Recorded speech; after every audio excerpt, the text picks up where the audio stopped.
estúdio, para nossa alegria, Roberto Oliveira. Roberto Oliveira é coordenador do Cadastro Único do Bolsa Família. Coordenador do Cadastro Único e Bolsa Família. Roberto Oliveira, o Rádio Jornal da Pioneira, está muito alegre por sua presença aqui. Muito bom dia. Bom dia, Joel. Bom dia a todos os ouvintes. É um prazer estar aqui, né? Como estava falando aqui no intervalo. Desde criança, cresci ouvindo o Joel aqui na Rádio Pioneira, aqui com meu pai. E é um prazer estar aqui com você. Um grande jornalista, um grande radialista, que contribuiu de forma bastante interessante aqui na sociedade piauiense. Pois bem. Quanto a grandeza é por conta da sua generosidade, não é? Mas o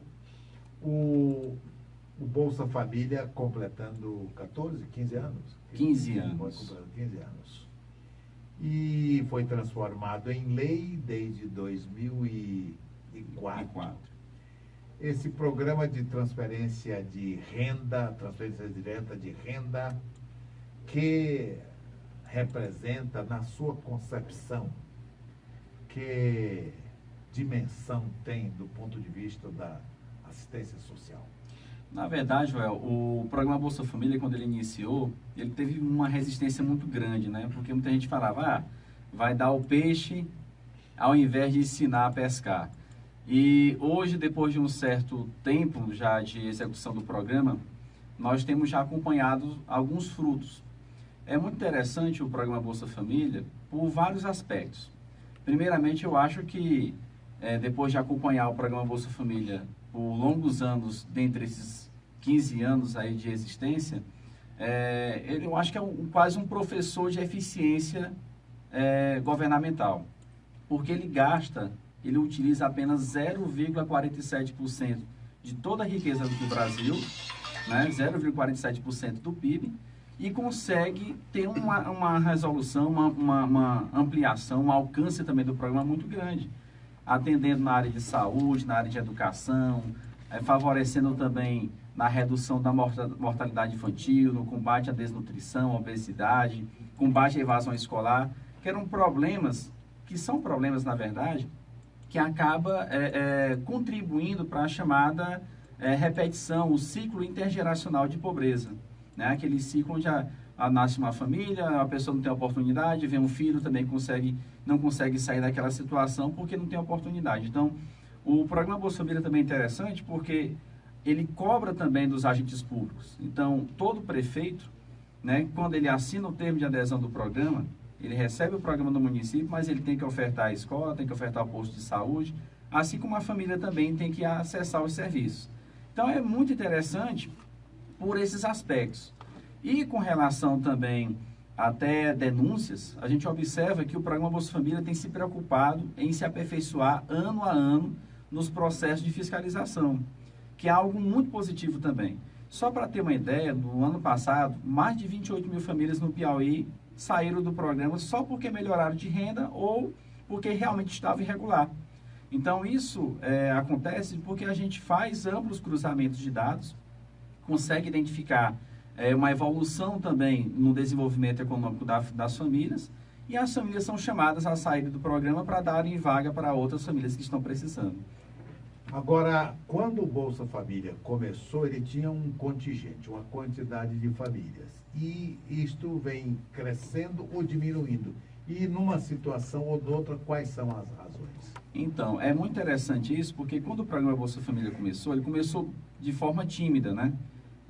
Menos eu acho que, não me lembro muito bem, mas eu acho que era menos de 52 mil famílias aproximadamente aqui no Piauí que eram atingidas ou alcançadas pelo programa, né? E a gente observa que foi melhorando a cobertura.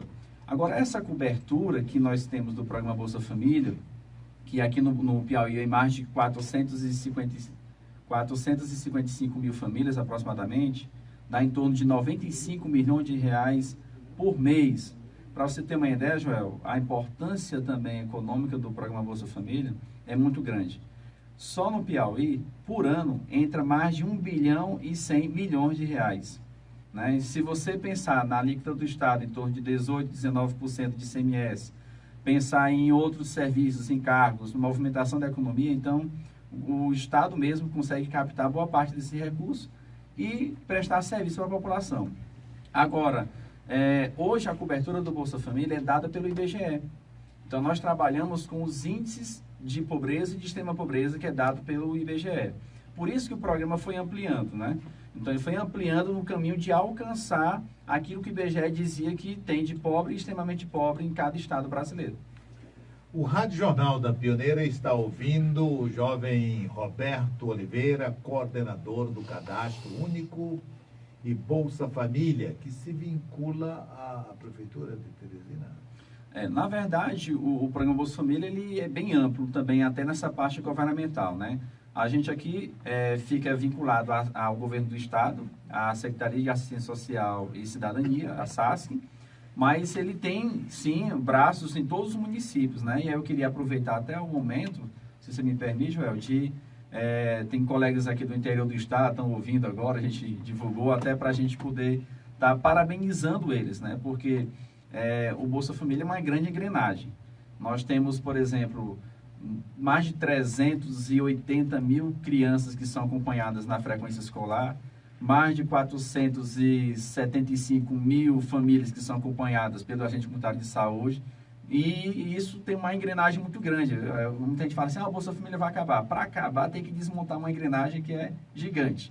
Então, tem gente do PSF, tem gente da educação, tem gente dos CRAs, tem gente do próprio setor do cadastro único. Eu queria aproveitar nesse aniversário, dar os parabéns para eles, porque o Bolsa Família só é o que é hoje, graças a toda essa engrenagem, a esses colaboradores.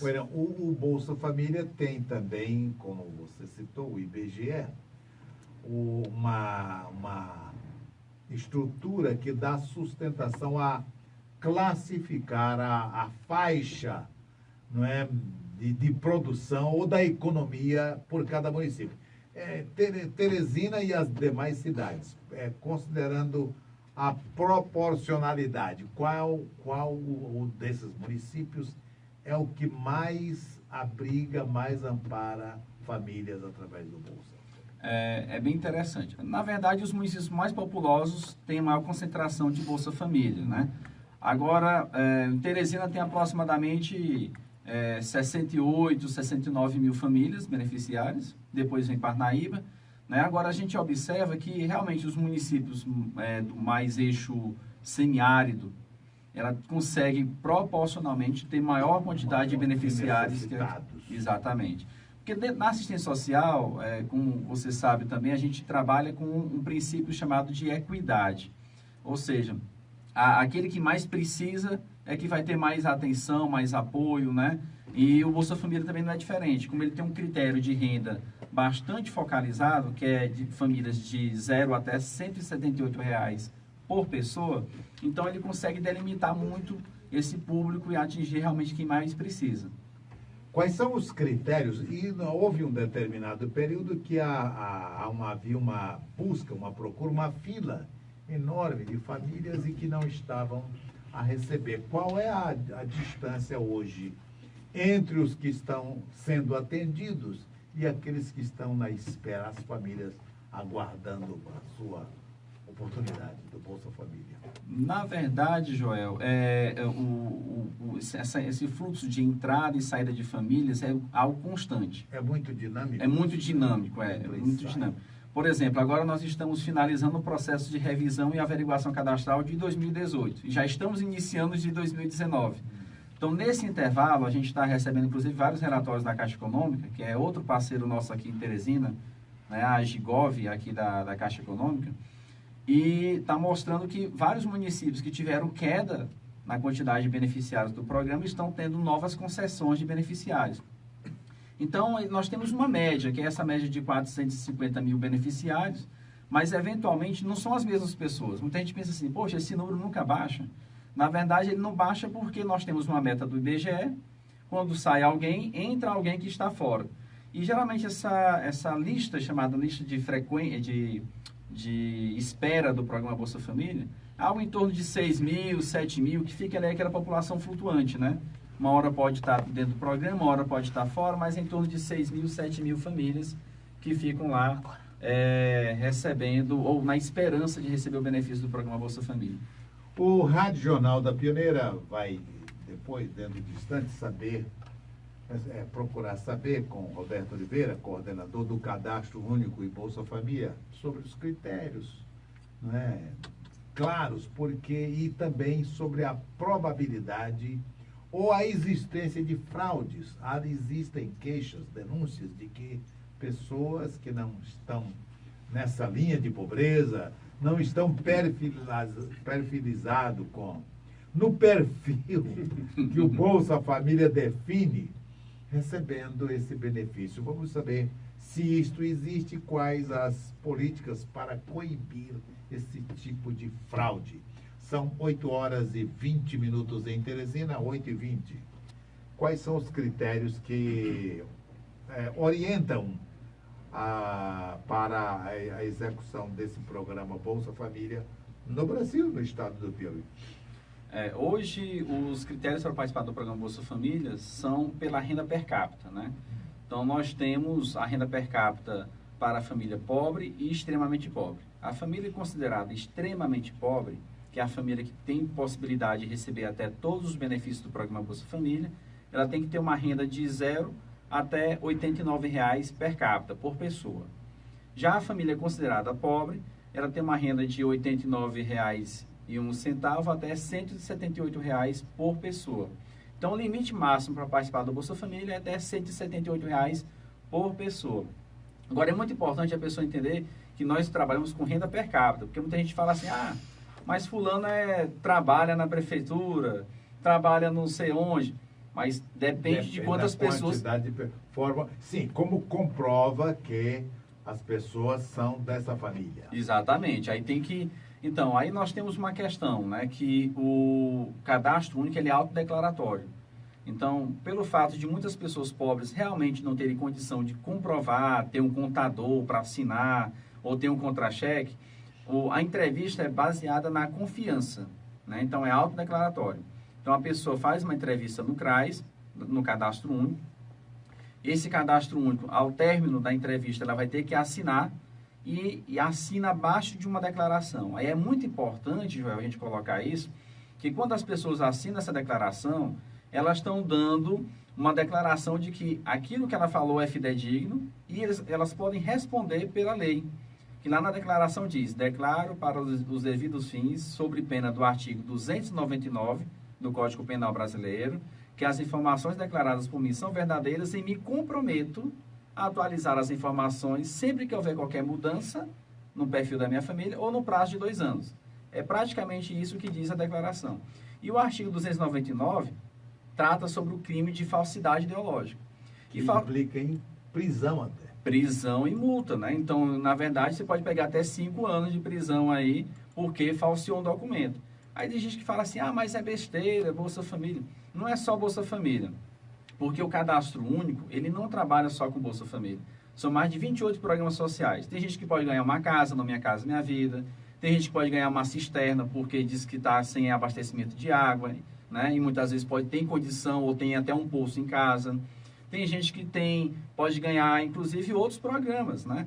Então, você está desviando, de certa forma, o dinheiro público ou criando uma obrigatoriedade do governo ele conceder um programa, um benefício, sendo que você não precisa. Então, isso pode acarretar, né, em crime. E nós temos pessoas aqui no estado do Piauí que já devolveram dinheiro, várias pessoas, né? Eu, se não me engano, acho que em 2000, não me falha a memória, 2015, que é o número que vem na minha memória agora, em 2015 nós tivemos mais de R$89 mil de devolução, né? E nós tivemos vários políticos. Essa devolução foi voluntária ou coercitiva? Coercitiva. Coercitivamente. Foram obrigados a devolver. Porque há pessoas que, eu estou sabendo, tem uma notícia circulando aí que no estado de Alagoas, por exemplo, muitas pessoas estão saindo, devolvendo a condição de necessitado do Bolsa Família, de direito ao Bolsa Família. Hoje nós temos, Joel, assim, eu já peguei um número que eu não atualizei, mas há um tempo atrás eu peguei isso da própria assessoria do MDS, do Ministério. Nós tínhamos no Piauí, quando completou, foi 10 anos, pronto, há 5 anos atrás, em 10 anos do programa Bolsa Família, nós tínhamos 10.764 aproximadamente que tinham devolvido voluntariamente no Piauí. 10 mil não, desculpa, 40 mil. Não pelo fato de ter crescido, mas pelo fato de doer na consciência. Estava indevidamente. Porque o que nós estamos falando desses que estão com receio da punição, esse artigo 299, que pode ser aplicado agora com mais vigor, estão querendo já safar-se da cadeia. Exatamente. O cadastro único ele vai aperfeiçoando, né? Então a gente já tem, desde 2009, já tem colocado esse artigo no formulário. E a partir daí parece que realmente surtiu um efeito. Essa questão de levantar que é uma coisa séria, que vai ter obrigatoriedade. Então eu acredito que uma forma foi o MDS criou a condição jurídica de cobrar da pessoa essa responsabilidade e agora já está, né, se organizando para realmente executar realmente essa obrigatoriedade. E isso tem surtido efeito, né? Porque muitas pessoas estão vendo que realmente tem pessoas que estão devolvendo dinheiro, tem pessoas que estão tendo benefício cancelado, realmente o sistema hoje está mais eficiente, então consegue bloquear, consegue cancelar benefícios, e por conta disso, realmente nós temos tendo também devoluções voluntárias. A pessoa muitas vezes ganha uma aposentadoria, é beneficiada do programa Bolsa Família, ganhou uma aposentadoria, aí vai lá e pede para sair, ou então passa no concurso, pede para sair do programa. E nós temos vários mecanismos que as pessoas também devem conhecer para que possam tirar proveito, né? Para sair do programa de forma correta. Um deles é o próprio desligamento voluntário. O que é que diz a regra do desligamento voluntário? A pessoa, ao sair do perfil do programa Bolsa Família, ou seja, ficar com a renda superior a R$ 178, ela pode ir ao CRAS, pedir para sair do programa. Quando ela pede para sair, recebe uma declaração do dia que ela saiu do programa e ela tem uma garantia de que se a renda vier diminuir, ela pode retornar ao programa em até 36 meses da data que ela pediu para sair, ou seja, 3 anos depois daquela data. Então, por exemplo, a pessoa está empregada e a renda está acima do perfil. Então, ela pode voltar 2 anos, 1 ano depois que ficou desempregada, né, e pedir para retornar ao programa, sem problema. E ela volta a receber no mês subsequente. Agora, mas qual é o risco, né, o Roberto Oliveira, de ao sair uma outra pessoa, uma outra família ocupa o seu lugar e quando retornar vai para o fim da fila? Para o fim da fila. Não, as famílias que já fazem o desligamento voluntário está assegurado. Tem privilégio, tem prerrogativa, não, nem é privilégio, é prerrogativa, tem esse direito. Porque assim como ela foi honesta com o programa dá garantia para ela. Compensação. Isso. E na verdade, Joel, a gente tem observado que tem um estudo do IPEA que coloca que em torno de 74% da população que recebe Bolsa Família, muitas vezes quer trabalhar e está trabalhando. Só que muitas vezes, por conta da formação, da qualificação profissional, está no mercado informal. E às vezes, quando eles entram no mercado formal, passam 1 mês, 2 meses, 3 meses, empregado, passou o tempo de experiência e aí sai do emprego, porque muitas vezes não conseguiu se fixar. Quando se criou essa possibilidade do desligamento voluntário em retorno garantido, foi exatamente um estímulo para eles, uma garantia para que eles possam ingressar no mercado de trabalho formal, com a garantia de que se não conseguir se fixar no trabalho, né, no emprego, por exemplo, ele tem a condição de voltar para o programa. Porque muitas vezes a pessoa pobre fica assim tão temerosa em perder uma renda que já ela acha que é certa, entre aspas, né, que fica assim, não, é melhor ter um na mão do que 2 pombos voando. Né? Então tem um pouco disso também. Nós estamos apresentando o Rádio Jornal da Pioneira e ouvindo a coordenação do Bolsa Família, né, na pessoa do Roberto Oliveira, que coordena esse programa. Né, e agora, a coordenação, que queixas poderia ter com relação ao acesso de pessoas indevidamente beneficiadas nesse programa? E no início da conversa, você trouxe aqui um provérbio chinês, que é, ao invés de dar o peixe, ensinar a pescar. Qual tem sido a relação com esse provérbio dentro do Bolsa Família? Bem, é muito interessante isso, porque hoje aqui no Estado, Joel, a gente tem se preocupado em estar não só trabalhando com Bolsa Família, mas tentar articular o cadastro único para diversos programas. Porque muita gente infelizmente, não sabe. O brasileiro, muitas vezes, não vai atrás dos seus direitos. Né? Nossa Constituição já é muito recente. A Constituição Cidadã de 88 é muito recente. E essa nossa Constituição abriu um leque de oportunidades, direitos para o brasileiro, e muitas vezes o brasileiro não vai atrás. Então, o cadastro único, que é o cadastro que é utilizado pelo Bolsa Família, ele dá direito a você ter desconto na energia elétrica através do tarifa social. Você pode conseguir uma cisterna através do Água para Todos. Você pode ter viagens para idosos gratuitamente através da carteira do idoso, de um estado para outro. Você pode viajar, o jovem também, de 15 a 29 anos, pode ter acesso ao ID Jovem, fazendo o cadastro único, pode ter acesso ao ID Jovem, com viagens de graças de um estado para outro, ou com 50% de desconto. E ainda participar de atividade de esporte, lazer, cultura. Enfim, são diversos programas que muitas vezes eles não sabem. Isenção de taxa de concurso público. Muitas vezes a pessoa pobre está lá, estudiosa, aplicada, mas não tem o dinheiro do concurso, que hoje tem concurso de R$150, R$200 a taxa de inscrição. E às vezes é uma pessoa aplicada. Por exemplo, eu tive um caso aqui em Teresina, que esse eu coloco para todo mundo, porque graças a Deus a gente tem uma boa comunicação com todos os municípios. Eles me relataram um senhor que tinha doutorado e queria fazer o cadastro único. E me ligaram do CRAS aqui da Zona Leste de Teresina. Aí, Roberto, tem um senhor querendo fazer o cadastro único aqui. E você não fez? Aí disse, não fiz. Mas por que isso? Roberto, ele tem doutorado. Aí eu perguntei, quanto que ele está ganhando com o doutorado dele? Porque é uma coisa bem básica, né? A renda per capita, não interessa saber a formação, enfim. E aí disse, não, Roberto, ele disse que alega estar desempregado, inclusive ele quer fazer para ter isenção de taxa de concurso público. Então, pois faça. Esse é o então nós estamos falando de Bolsa Família, mas é mais amplo, é o cadastro único que cuida de várias outras ações de interesse social. Exatamente. E aí, nossa surpresa, ele passou no concurso público e resolveu o problema de renda dele. Então, assim, quando a gente fala sobre ensinar o peixe, dar o peixe ou ensinar a pescar, então, na verdade, é isso, né? Às vezes, nós temos uma situação que é emergente, que é a fome, a necessidade, que não dá para esperar passar no concurso, não dá. Aí você realmente tem que ter algo que possa ser paliativo, que possa atender ele. Dentro da assistência social, a gente também tem outros serviços, como os próprios benefícios eventuais. Muitas vezes a pessoa falece, aí dá uma ajuda funerária, uma cesta básica. Isso é legalizado dentro da estrutura da política de assistência social. E o Bolsa Família também ele auxilia nessa questão do benefício imediato. Porém, ele se articula com outros programas para tentar gerar oportunidades para que ele possa melhorar de renda, melhorar a sua condição e eventualmente sair. Né? Então, nós temos hoje vários exemplos aqui no estado e a gente fica muito contente, inclusive das gerações. Né? A gente observa que muitas vezes o pai lá não teve muitas oportunidades, mas incentivou o filho entrou na escola.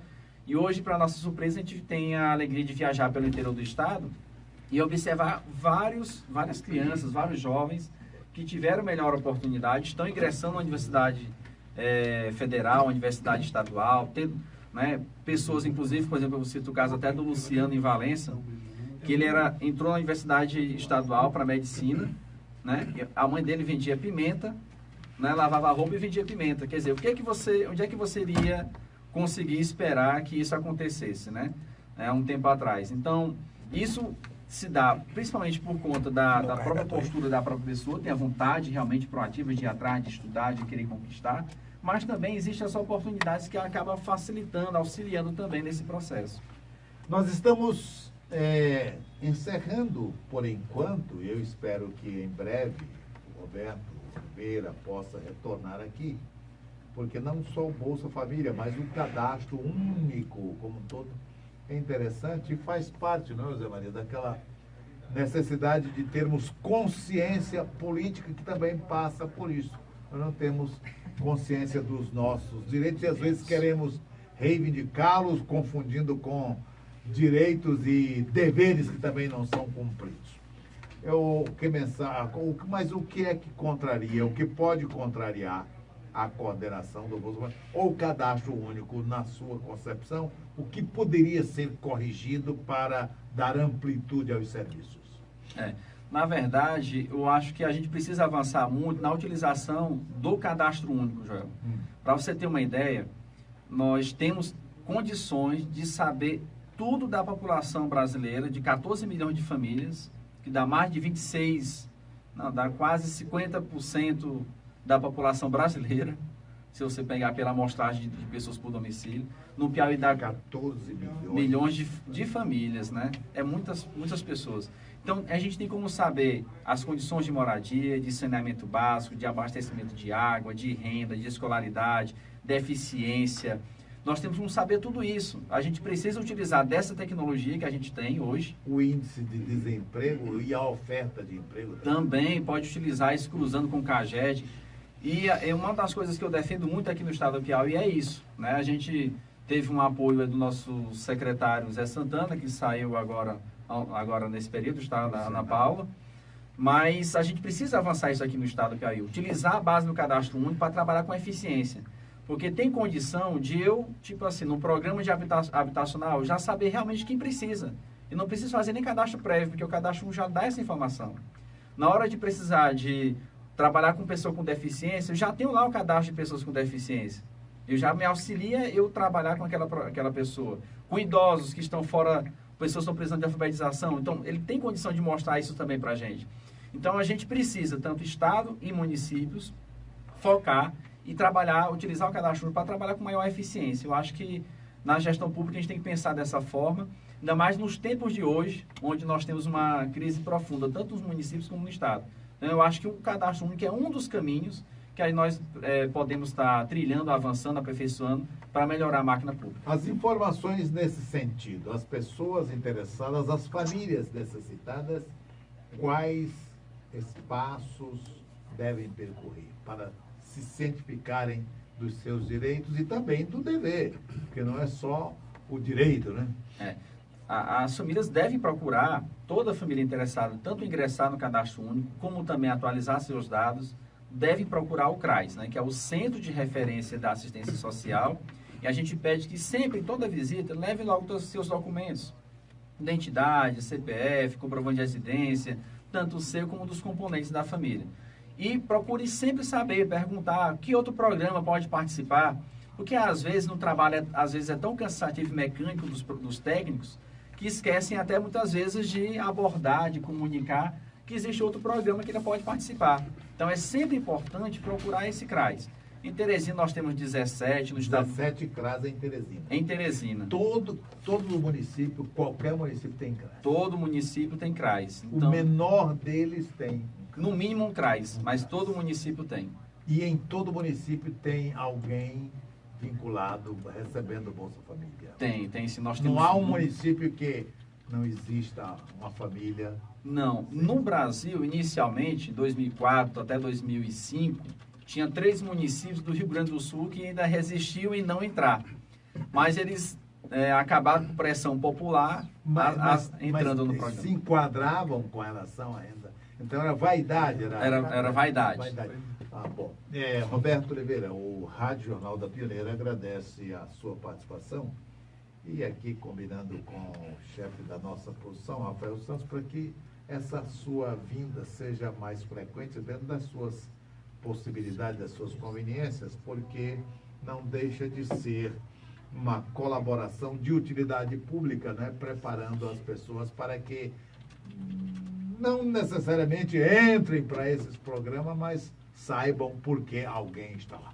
Sim, exatamente. A gente se coloca à disposição sempre que for conveniente para a programação da rádio. É um trabalho nosso mesmo. Também procuro realmente divulgar um pouco mais isso, mas porque eu observo realmente que as pessoas não exercem sua cidadania como devem exercer. Mas para exercer a cidadania, a gente tem que fazer esse papel realmente de divulgar. E a gente está à disposição, sempre que for conveniente, for necessário. Tá aqui, pode ser um dia para falar do ID Jovem, um dia para falar do BPC. Então, procurem o CRAS. Eu recomendo procurar o CRAS, né? A gente teria aqui muito tempo para conversar, mas realmente não temos esse espaço agora, porque a rádio tem a sua programação, mas nos colocamos à disposição para outro momento, tá bom? Muito obrigado. Tá, um abraço a todos. O Rádio Jornal da Pioneira acabou de ouvir um psicólogo e coordenador do Cadastro Único e Bolsa Família, Roberto Oliveira. Muito obrigado mais uma vez, bom dia. Bom dia a todos. São 8h45 em Teresina, 8h45.